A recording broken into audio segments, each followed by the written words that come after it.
where do you want to be at in like 15 years, 20 years? Retired. I can't keep living this life, man. I'm gonna die if I keep doing this. Yeah. We put everything that we have into this. And I think that's the reason why we've been able to make a difference, but it is exhaustive.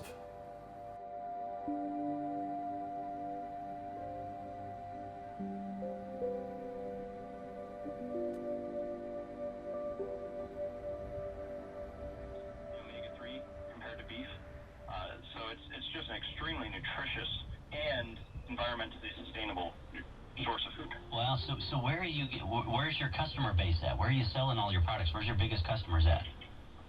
We sell most of it online through our website, cowboycrickets.com, as well as on Amazon. But we have about 60 retail locations. This last summer, we did a test to really push out and figure out how people respond within the market. And so we're getting ready to go to national distribution now. So if anyone wants to get into their local, gas station or basically on our website is the best place. All right, so there you go. That was our friends from cowboycrickets.com. I thought that was kind of funny. I was just laughing as I'm listening to them talk about this. It's like, so the Montana Department of Agriculture. We've owned several businesses before, and then when Detroit went bankrupt, so did we. My wife and I, on several occasions, we did not eat dinner. We didn't eat breakfast. We maybe just didn't eat. And if it weren't for the support of our friends and family there, we would not have had food and we would have been homeless. We've found a way to get more people more food so that they don't have to go through similar struggles. Hey Matt, I just keep the butter out so that I can soften up a bit because we need to get started on those cookies.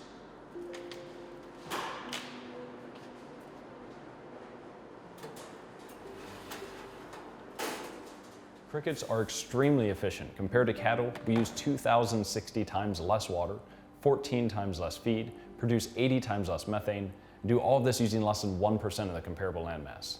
So what we're doing here at Cowboy Cricket Farms, we're gonna help to feed the world. It's just gonna take a little while and we have to change a few minds.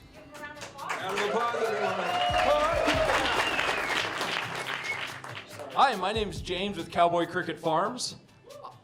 My wife and I started the company about 2 years ago, and I want you to eat crickets.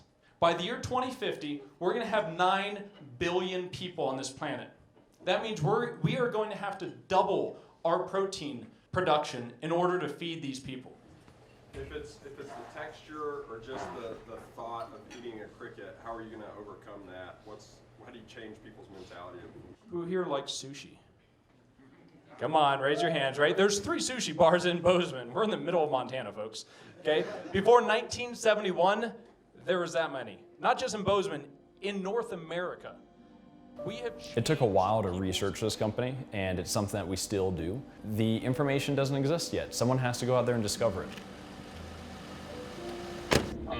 We have now trained up a group of farmers, and they do the raising of the crickets, and we buy everything off of them at a very reasonable price. Then we process it, market, distribute it under our brand. So they have the complete support from all of our research. So what all types of products are you making here? I mean, I mentioned the chocolate chirp cookie made out of crickets. This one is roughly 7.5 weeks old, and you see here, that's a female with that large stick behind her. They call it an ovopod. And then the males are mixed in as well. They'll breed, they will lay eggs into that dirt tray that we don't have in here right now. Actually pretty clean and pretty orderly for insects. Crickets are something that's easy for people to understand. They're not threatening. It's not a tarantula or a cockroach. We call them the gateway bug because they make the experience of starting to eat insects palatable. If you look at anyone else, what they're doing is they're sending off to someone to process their crickets. We do everything right here. We have put all of our capital and all of our resources into building out this facility. Everything that it makes, we just put right back in. We don't take a paycheck yet. Any small business owner has different obligations, and until we grow the business to where we can actually start taking a paycheck, we have to find other sources of income as well. And you know, it's tough when you're working 100, 120 hours a week and you have a family to raise. We need to bring on more people. We need to hire. We need to grow the market.